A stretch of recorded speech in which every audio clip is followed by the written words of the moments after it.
Could it be? But me, your man, Louis T, welcome to Divisional round weekend overtime. Packers at home taking on the Seattle Seahawks. The second-seeded Packers looking to get back to the NFC Championship game, somewhere they haven't been in quite some time. And the last time they were there, they met this same Seattle Seahawks team in the postseason, and it did not go the way that the Packers wanted it to go, blowing a huge lead in the final moments, losing in overtime. And so out for a little bit of revenge. And the Packers were able to exact exactly that tonight with the 28-23 victory over the Seahawks. Well-played game by both teams on both sides, honestly speaking.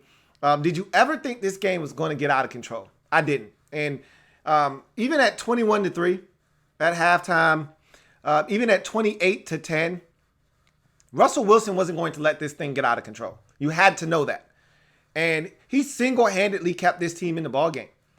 And he just couldn't do it at the very end. They had the football down 5 with a chance to score all 3 timeouts. And they needed the defense to get a stop. And I've said this all season long with Seattle. Their defense isn't very good. It hasn't been good this season. You know, same thing I said about Minnesota. You know, the numbers may state something else with Minnesota, but if you've watched the Vikings all season long, their defense hadn't been good. Same can be said for Seattle. Now, the numbers may not bear that out in terms of the same way with Minnesota, where Minnesota's defense didn't look as bad on paper. I think Seattle's defense on paper didn't look good, and if you watch them, it kind of matched up. Outside of the turnovers that they were able to generate this season, they haven't been a really good defense. And it's really been the offense having to outscore teams more so than the defense playing quality football and them playing complementary football where they're winning games, 24-20. And there have been a lot more, 37s to 31s than they have been 24-20s. And so whether you look at the first game of the season versus Cincinnati, or you look at the Tampa Bay game at home, you look at the Minnesota game on Monday Night Football, they've had some shootouts to have Seattle this year. They've also had some close games. And you heard the graphic. You heard the stat, I should say. Close games, they were 11-3 this year in close games, one-score games. They played a boatload of them, or 11-2, something like that. They were in a boatload of close games this season. And generally, they found themselves on the right end of them, for the most part. But that wasn't the case tonight. They just ran out of gas. You fight and you scratch and you claw all the way back. And, we beat the defense up, and I'll beat the defense up a little bit more tonight because they weren't very good.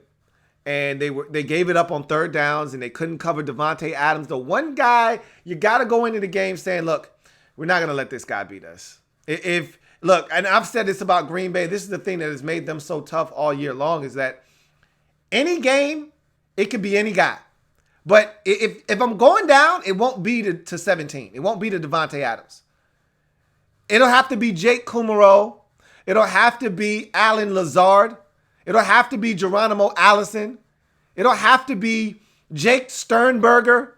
It'll have to be Jimmy Graham. But it will not, I assure you, it will not be Davante Adams at wide receiver. That kills me. Hell, Aaron Jones might have to go for 100 on the ground and 100 receiving. But it won't be Davante Adams. Well, they let it be Davante Adams tonight. And if you're going to allow Aaron Rodgers to throw to his favorite receiver, his go-to guy, when you know he's going to his go-to guy, you deserve to lose the football game. You deserve to lose the football game. And that's how they went 9 of 13 on third downs. 10 of 14, excuse me. They picked up that last one to Jimmy Graham. 10 of 14 on third downs. That was the difference in the game. That was the reason the Packers were victorious. That was the reason the Seattle Seahawks are instead of heading to Santa Clara next week for the third time this season taking on the San Francisco 49ers, they're heading back to Seattle, and their season's done. Couldn't get stops on third down. 10 of 14 is an abomination. You can't advance that way. Can't win with them. Can't do it. Won't do it. Can't do it. Not in this league. Not on third downs. You cannot give up that high of a clip and expect to win. Not against a team like the Green Bay Packers led by Aaron Rodgers. It just won't happen. And so I thought the defense for as bad as they were in the first half, they got stops in the second half. You know, I talked about the momentum swings in the playoffs in football and how it's more prevalent and it's more impactful in football than any other sport in the postseason, I feel like.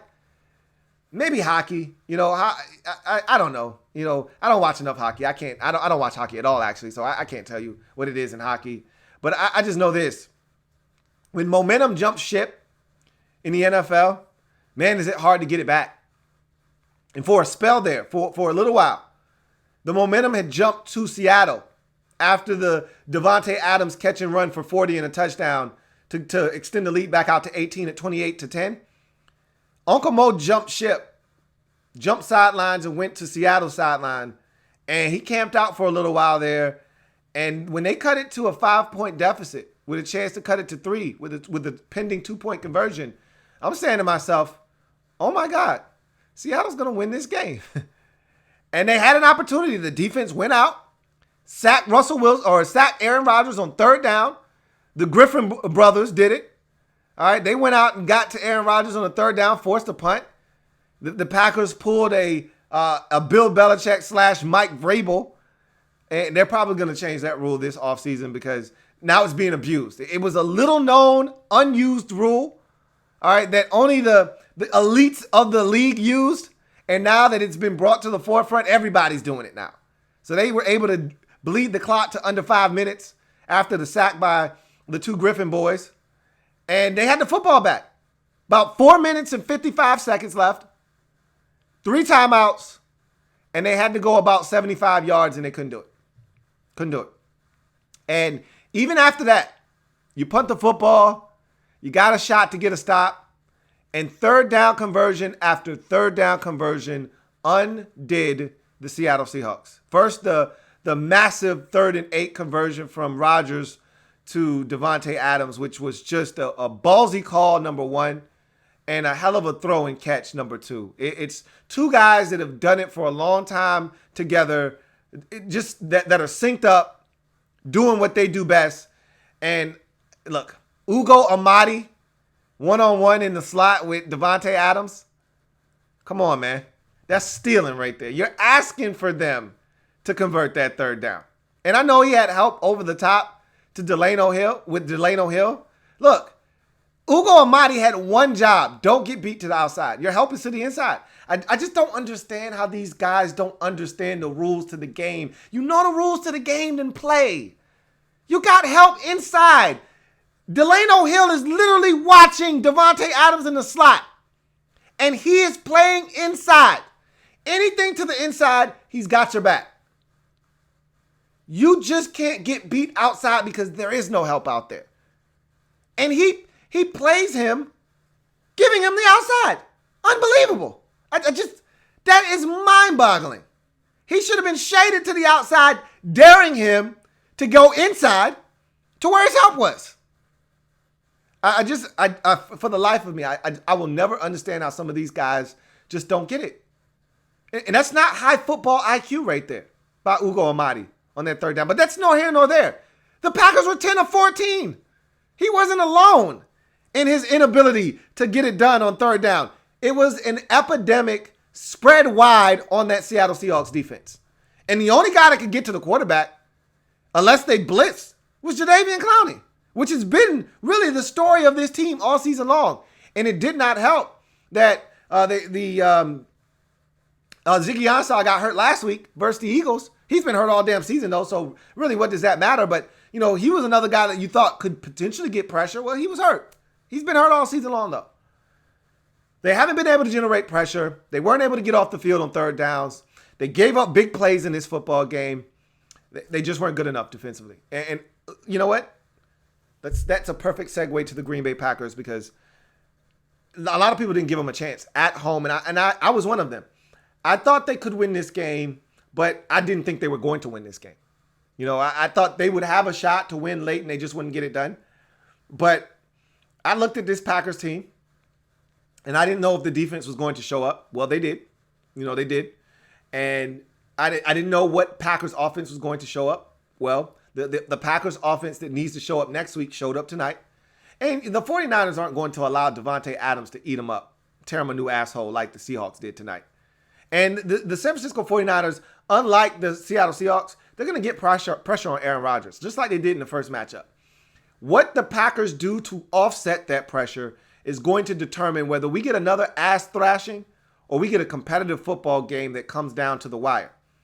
If the Packers can somehow offset the pressure that's going to come their way, because the 49ers front four, after what I saw tonight, and I get it, Brian Bulaga will probably be in the lineup next week. That will help a lot. All right? Because what I saw from the Seahawks in this game, not impressed in terms of their pass rush, and haven't been all season long. I can tell you this much, though. They still got a little bit of pressure on Rodgers. Not a lot, but enough to where there were a couple of times where he had to vacate the pocket, use his legs, scramble a bit, get out of the pocket, throw it away. There were a couple of times he had to do that. Those are sacks against San Francisco.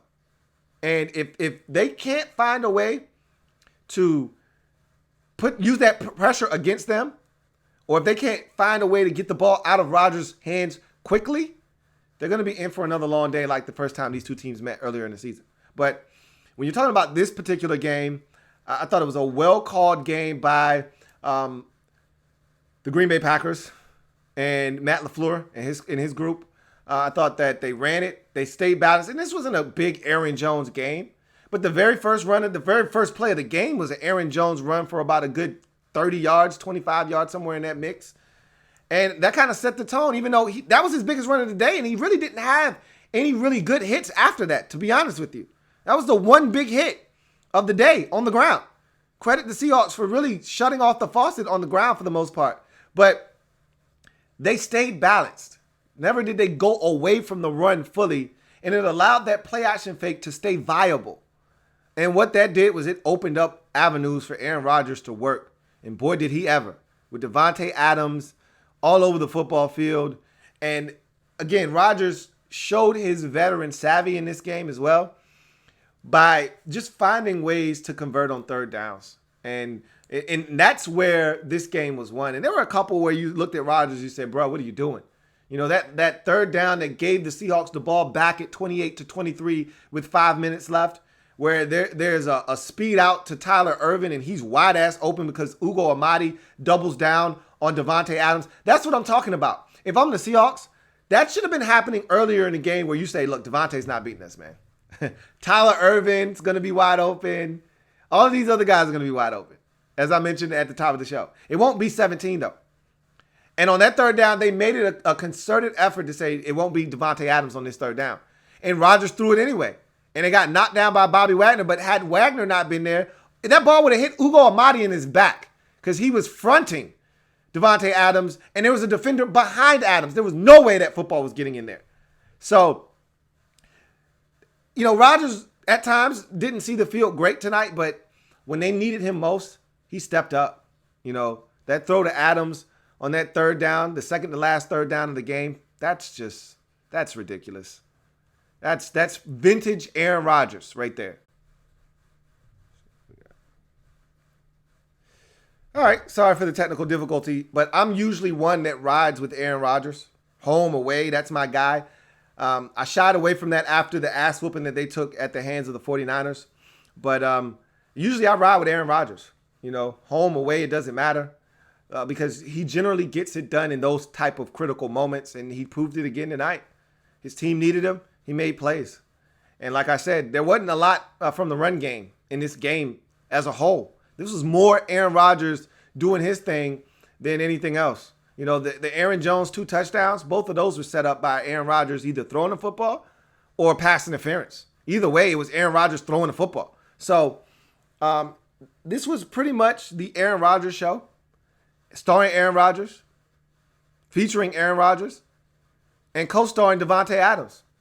You know, and you sprinkle in a couple of these supporting actors, Jimmy Graham, Tyler Ervin, and some of the other guys that made some plays, Geronimo Allison with the big catch on the third down late in the game. But for the most part, this was Aaron Rodgers doing what Aaron Rodgers does. Does he have enough in the tank? Does he have enough around him to go to Santa Clara next week and get the job done? I don't know. We'll see. But this was impressive, especially the first half of this game. And then I'll second that by saying the defense stepped up. First half of this game, the defense was lights out, forcing field goals. And then the defense was outstanding down the stretch when they had to have it. Preston Smith with 2 sacks, Zadarius Smith with 2 sacks, the Smith bros doing what they've done all year long. Zadarius with 12.5 on the season, Preston with 12.5 on the season, Zadarius with 13. That's 25.5 sacks between the two guys. That's ridiculous. I'd like to know where that ranks among tandems in this league. I'd like to think that that's either number 1 or number 2. And I can't tell you who number 1 would be if it's not these two. But they've got to be right up there. That's amazing. And just to think, those two guys weren't here last year. They weren't in Green Bay. And the Packers don't generally spend free agent dollars on guys that are not their own. So for them to finally go out and say, you know what, we got to address this issue of not being able to get to the quarterback, to spend the money the way that they did and have it be money well spent and have this immediate return on your investment, God damn, that has to feel good if you're a Green Bay Packers fan. Those guys stepped up, and Preston Smith with arguably the biggest play of the game defensively for this football team with the sack of Russell Wilson, who was elusive all second half long. You really couldn't corral this guy, and finally someone got to him. You got to him on the 2-point conversion with a clean blitz off the slot by Jair Alexander, and then you got to him in the most critical moment of the game. With the game essentially on the line, they convert that third down. Who's to say what happens? Maybe Russell Wilson pulls a rabbit out of his hat and takes them down the field into the end zone, and you lose this football game 31-28. Instead, you get the sack by Preston Smith. I don't know if Jacob Hollister was expecting Jermaine Ifedi to help him on that. I don't know. That was just horrendous pass blocking there. Jacob Hollister is not a good blocker in any event, but that was piss poor. And I'm thinking his job was just to slow him up enough that Jermaine Ifedi could get out there and then lay hands on him, and it just didn't happen. For whatever reason, he got to Russell Wilson, and they had to punt the football.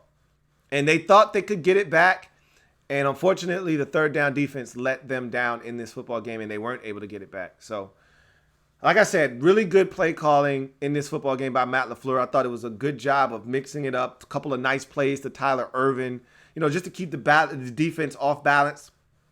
And then Aaron Rodgers getting outside of the pocket on boots, getting Aaron Rodgers on these deeper drops where he allowed routes to develop down the field, like the 40-yarder to Davante Adams. That was simply a deep drop by Rodgers, allowed a double move by Davante Adams, him looking like he's going to run the deep cross across the field on the play action. Instead, stops, comes back out of it, and gets to the outside. A dart thrown by Rodgers, which allows Adams to then stop on a dime, change directions, go back across the middle of the football field, and win the foot race to the end zone. So I thought it was masterful play calling, and I thought they did a really good job down the stretch on that final possession of, even when they had the incompletion, I wasn't like, oh my God, what are you doing?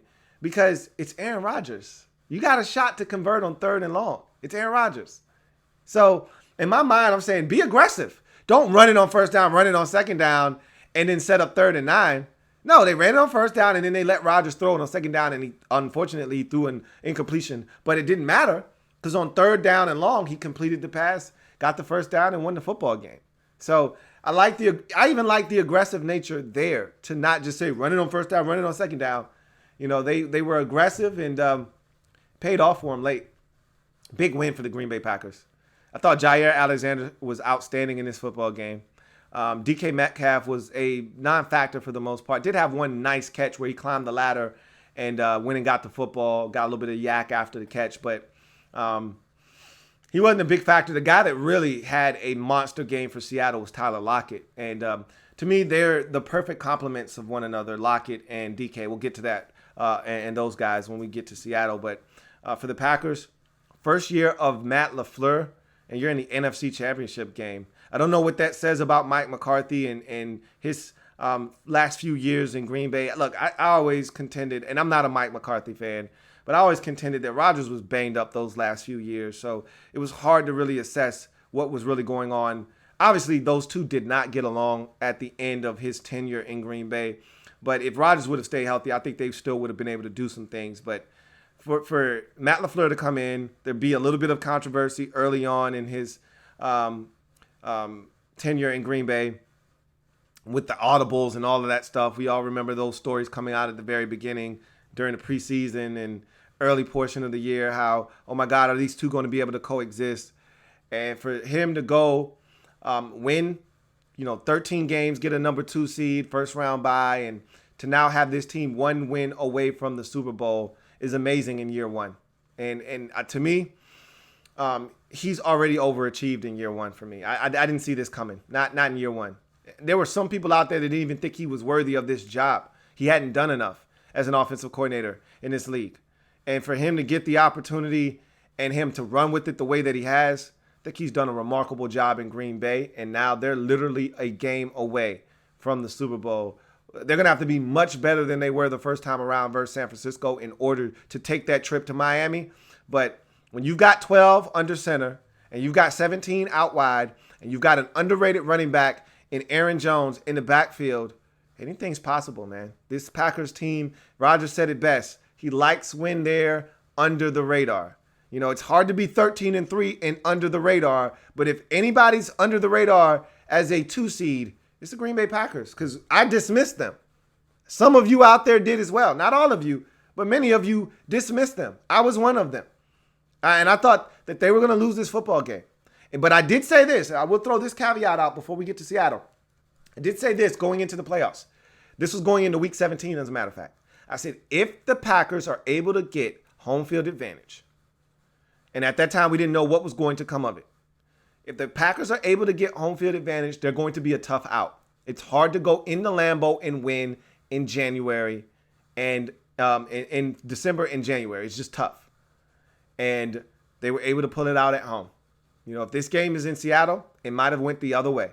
So, big win for the Packers. They get it done 28-23. You look at it from the Seattle Seahawks perspective in this game.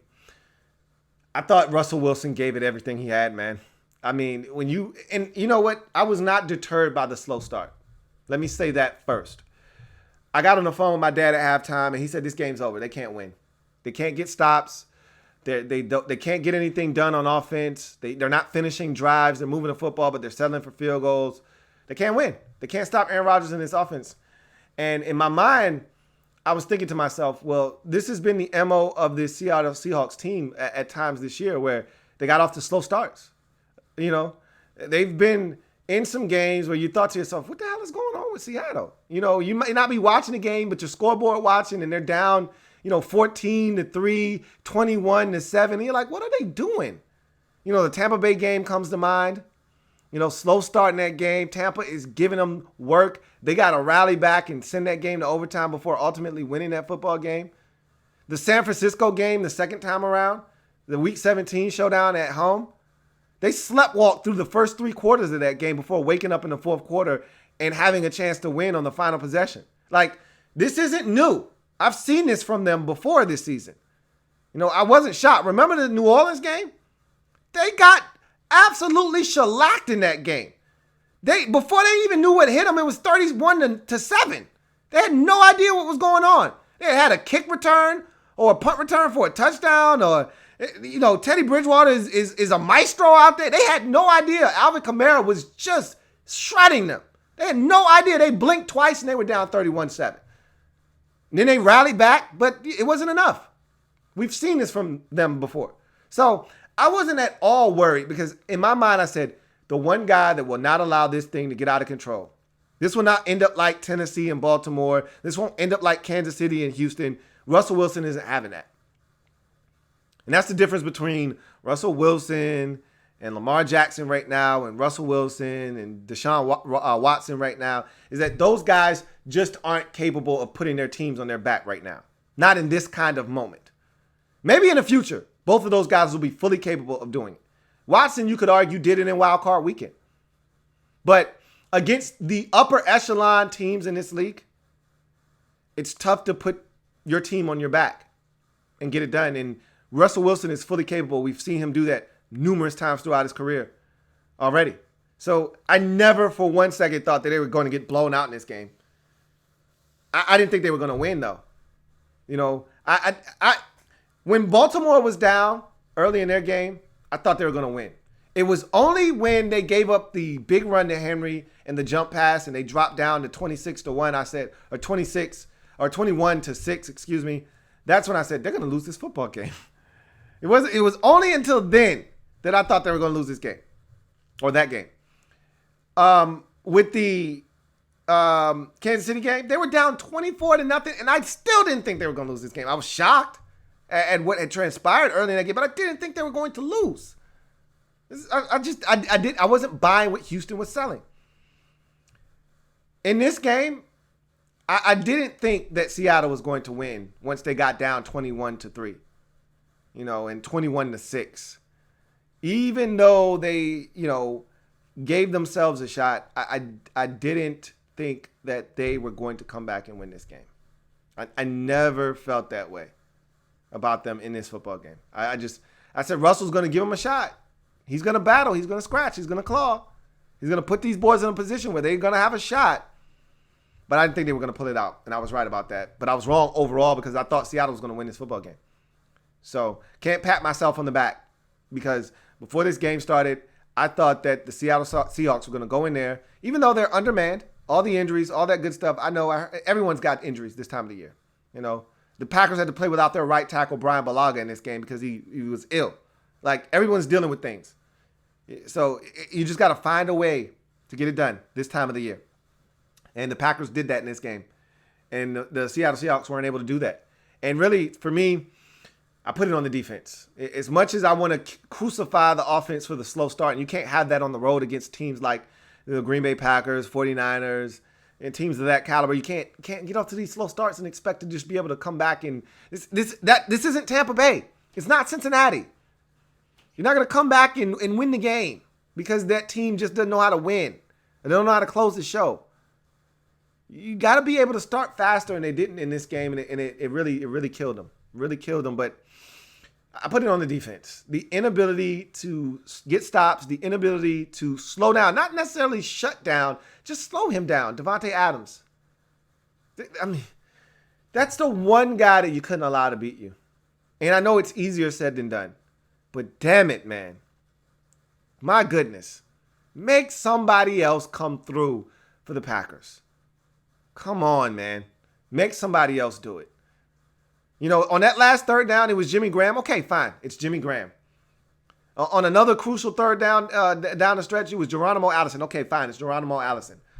Not Davante Adams, man. Come on. Arguably the biggest play in the game, and you let Davante Adams free for about 30 yards? Are you kidding me? Seriously, what are we doing right now? I don't understand. I don't. And on the biggest third down of the game, the catch to Jimmy Graham, Jadeveon Clowney's dropping into coverage? Are you serious right now? That's a joke, right? Jadeveon Clowney's dropping into coverage? On the most critical down of the game? You think it's smart to have your best and your only pass rusher dropping into coverage?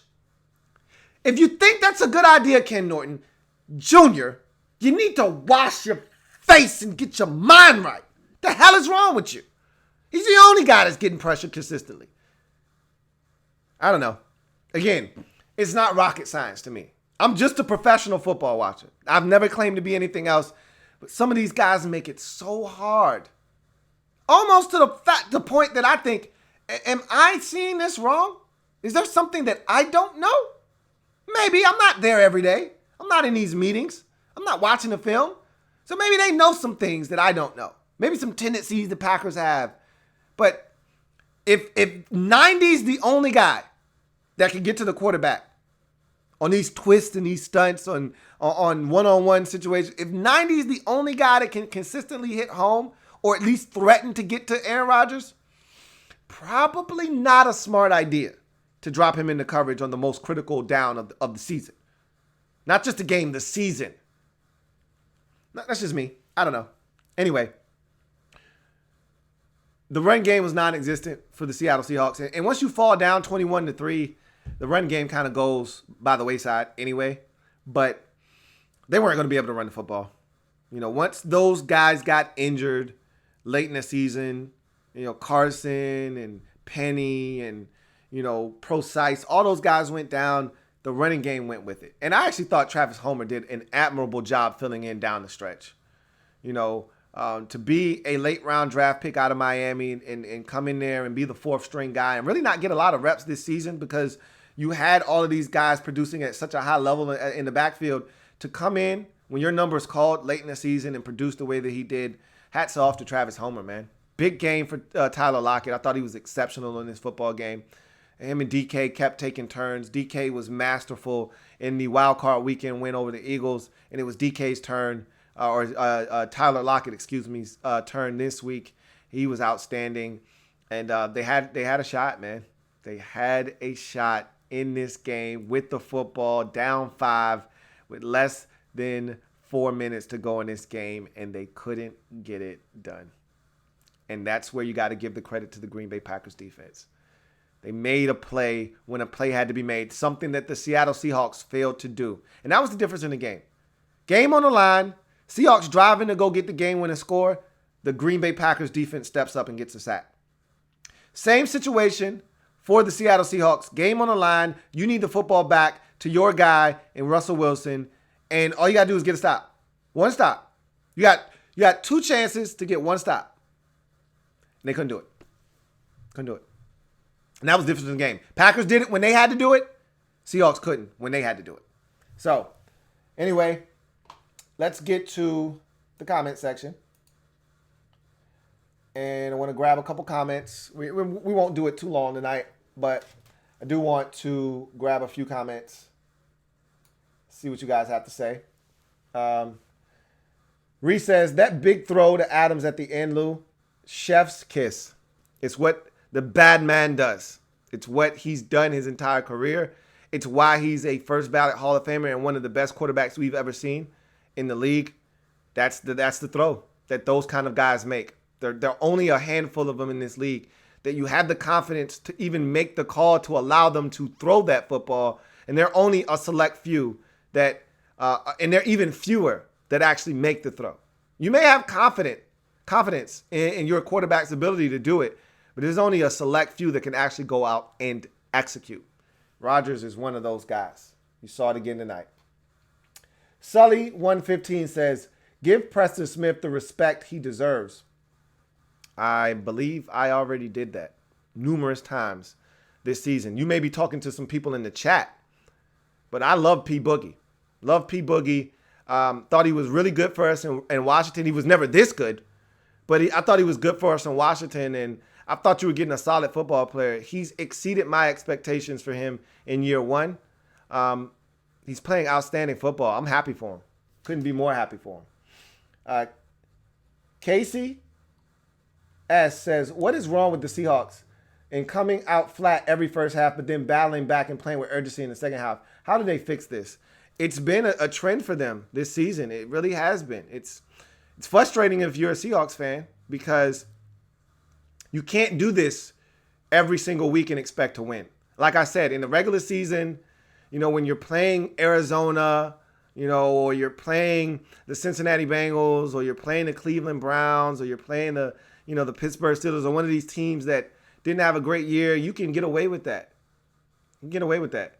But when you start playing, and that's why I love the playoffs, because you're not allowed to get away with the chicanery and the tomfoolery that you were able to get away with in the regular season. If you're not a good enough football team, you will be exposed. If you have weaknesses and you don't clean them up, if you don't mask them, you will be exposed come the postseason. And their slow starts undid them in this game. It definitely was their undoing. And how do you fix it?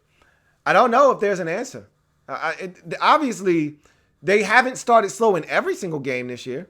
That wasn't the case every single game this year. But I really don't know what the answer is. I don't know if they got to open it up a little bit more, be a little bit more aggressive on first downs. Because I know like in the 49ers game, the last game of the season, there are a lot of first and second down runs trying to kind of force the issue, and the run game just wasn't going to work. And it wasn't until the second half that they allowed Russ to throw it a little bit more on, first down and even second down, and things started to open up then, and then they switched up tempo. Maybe that's something you need to try is early in the game, maybe you switch up the tempo a bit. Maybe I'm not saying you go no huddle every game at the start of the game, but you switch the tempo a bit, I don't know. Something has to be done, but that's something they're going to have to kind of self-assess and kind of clean up in the offseason. Corey Bushland says, Barrett and JPP got to be number one, 19 and a half and 8.5, I believe. Let's see. That is 28 sacks total. If those numbers are accurate, that's 28 sacks. That's more than the 25 and a half that Preston and Zadarius put together. So, like I said, that's why I didn't crown them number one, because I knew there were some guys out there that had some big years, like Chandler Jones in Arizona and Shaq Barrett in Tampa Bay. And so when you put up the kind of numbers those guys put up in terms of sack totals, you don't need the other guy to have that many to surpass 25 when one guy's putting up damn near 20 by himself. So that's why I was hesitant to put those guys at the top of the list. But they've got to be close. Number one, number two, number three, somewhere in that general vicinity. Sully115 says, to your YouTuber friend, Redskins Review, Preston Smith did something tonight. Redskins Review is my guy. I'm a Preston, and he was not a Preston Smith guy. He wanted Preston Smith gone. I didn't agree with that. I didn't want them to overspend for Preston. But then again, the Packers went out and paid Preston, and I don't think the Redskins were going to match that number. So it was what it was. But I knew the guy had talent. We knew he had talent, and he played well for the Redskins. And this year, the difference was in Washington, he got pressure, but he never quite got there. This year, he got pressure, and he got home. And I think some of that also has to do with the fact that the guys that were around him were also getting pressure too. That helps as well. DMV fan 123 says, NFL must be breathing a sigh of relief that they're not going to get a Texans-Titans AFC Championship. I was thinking that midway through the second, I'm like, man, this could be one of the worst Super Bowls ever. I mean, I wasn't even thinking about the AFC Championship game. I was just thinking one of those teams would advance to the Super Bowl. Neither one of them is going to be a major attraction. Neither one of them is a major media market. Neither one of them is going to bring a bunch of eyeballs to the television set. And I know Deshaun Watson is entertaining and this, that, and nobody cares about the Houston Texans yet. Not right now. Not yet. So that was going to be a tough sell. The Titans are, to me, they're a darling story right now. But to have the AFC South represent the AFC Championship game, first of all, that would have been massive crow for me. Massive crow that I was not ready to have to absorb and eat. But I would have been willing to, because I made the statement at the beginning of the year that those exact two teams were going to stink. And then I tried to backtrack a bit by saying, no, one of them is going to stink. Well, both of them won't be good. I can assure you of that. One will stink. One will be better than I assumed that they would, as I had both of those teams going 6-10. Man, that would have been rough if we would have gotten Titans-Texans. I was not looking forward to that. I really was not. And yes, the NFL wasn't looking forward to it either. So that was a big win for the NFL. You're absolutely spot on with that one, for sure. Lorenzo Simpson says 2 years in a row, former Redskins assistant coaches will be in the Super Bowl as a head coach. You're right. One of them is guaranteed to be in the Super Bowl. You are absolutely right. And I couldn't be happier. Honestly speaking. Gregory Lightbody says 90 dropping into coverage sounds like Manusky. We call that a Manusky in these parts. Elite pass rusher dropping into coverage in an obvious passing situation when you got to have it. That's called a Manusky in these parts. And really, you should be shot for a Manusky. If you commit a Manusky at a time like that, you got to go, man. You got it, because you don't get it. Colin Oro says, do you think that first down call was controversial? I did. I didn't think he had it. I thought that Jimmy Graham was about a half yard short of the first down. Thought he got a generous spot. But they were giving out generous spots the whole game if you really paid attention. There were a couple of plays where you're like, yeah, he's short, and they just gave him a first down.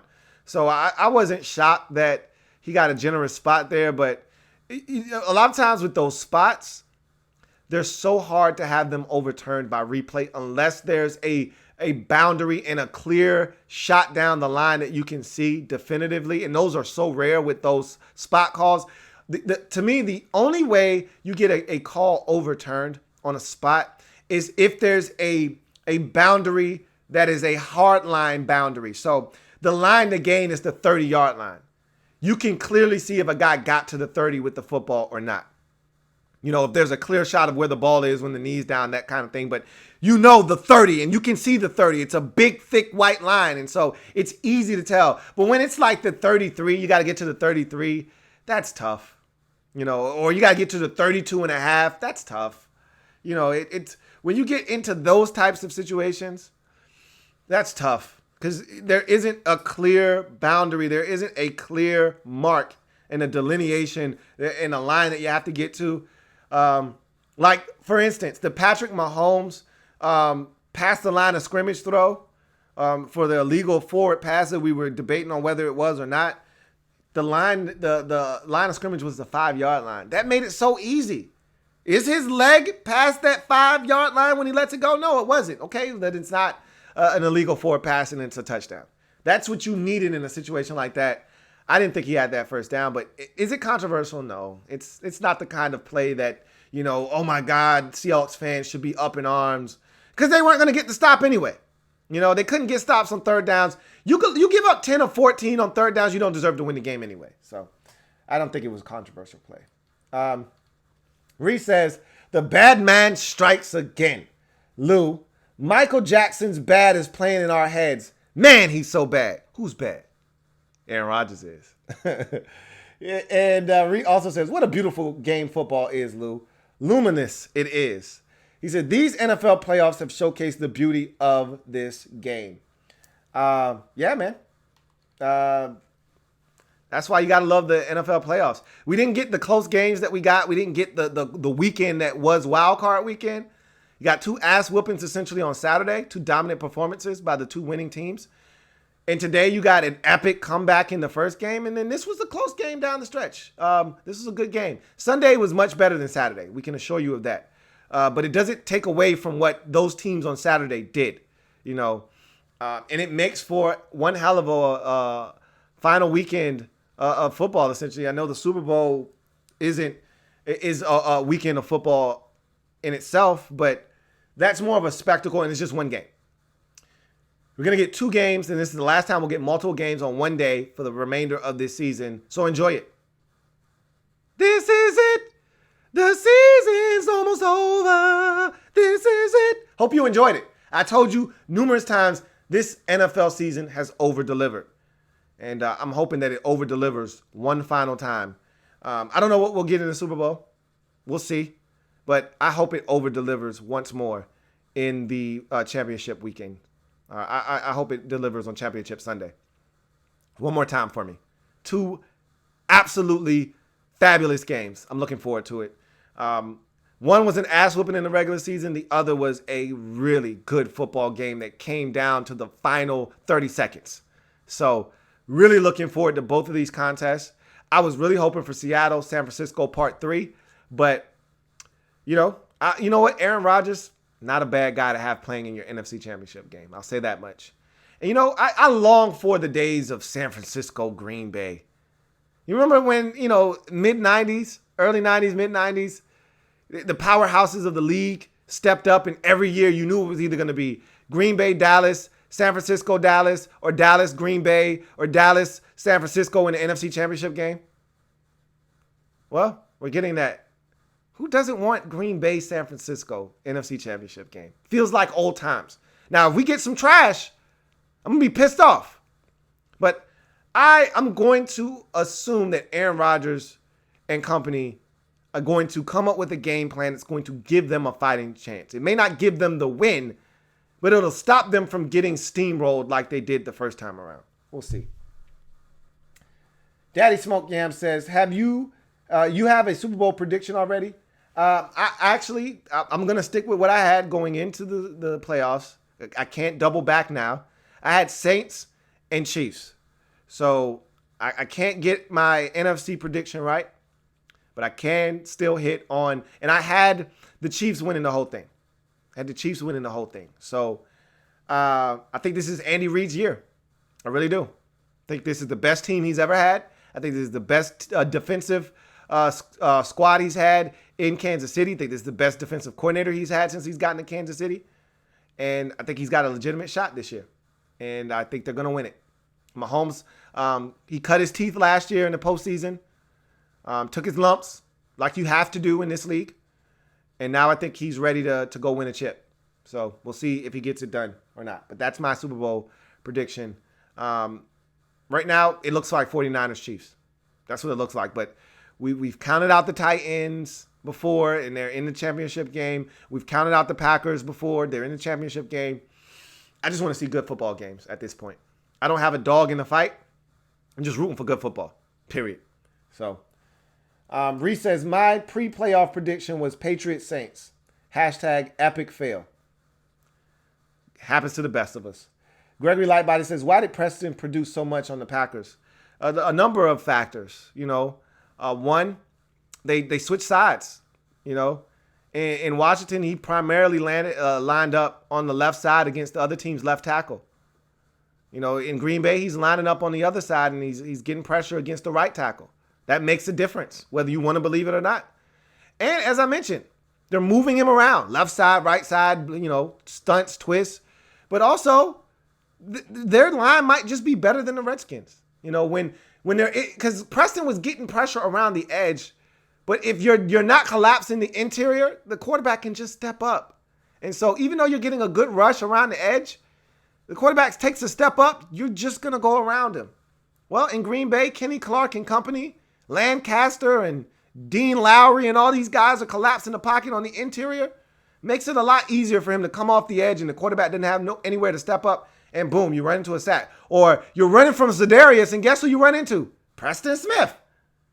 So, if you got a tag team partner, you got a chance. And I've always said, what's better than one? Two. And on that note, peace. We're out of here. All right. So I thank you guys for joining me, man. It was a wild weekend indeed with these games. Surprise after surprise after surprise. And then it all culminated in a close nail biter in Green Bay. But the Packers prevailed and get to the NFC Championship with a 28-23 win over the Seattle Seahawks. Really good game by Aaron Rodgers. An exceptional game by Russell Wilson, but he fell short. But hats off to Matt LaFleur. First year as a head coach in this league. And I get it. He's got Aaron Rodgers, and a lot of people are going to try to dismiss what he's done this year. Don't. Do me a favor. Don't. Because Aaron Rodgers wasn't always Aaron Rodgers this year. All right. They didn't just win 13 games and get a number 2 seed in a first round bye in a home playoff game because Aaron Rodgers showed up and was Aaron Rodgers every single week. Matt LaFleur did some really good things this year. And I thought he ran the football well with Aaron Jones. There were times they got away from the run a little bit. There were some times where they lost their identity. And at times they're still searching for that identity. But he kept this team together. They won football games, some close ones at that. And to me, when you win a bunch of close football games, that's a sign of really good coaching. It's hard to win close games in this league consistently. That's the difference, because there's a fine line in this league between 10-6 and 6-10. Close games are the difference between 11-5 and 7-9. Close games. You're going to play a bunch of them in this league. A lot of one-score games. The teams that find ways to win, Packers were 8-1. Now they're 9-1 this season in one-score ball games. All right.